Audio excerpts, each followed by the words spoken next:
中国传统节日中秋节。明月几时有？把酒问青天。但愿人长久，千里共婵娟。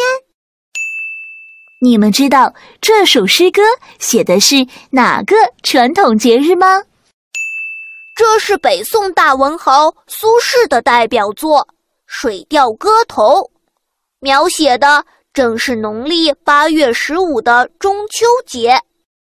中秋节自古便有祭月、赏月、吃月饼、赏桂花、饮桂花酒等习俗，流传至今，经久不息。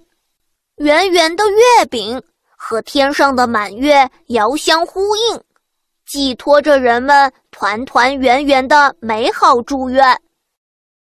不过现在的月饼五花八门，什么颜色、什么形状都有呢。如果让你来设计一款月饼，会是什么样子的呢？它有特别的图案或是花纹吗？里面是什么馅儿的？画完以后，请介绍一下你的专属月饼哦。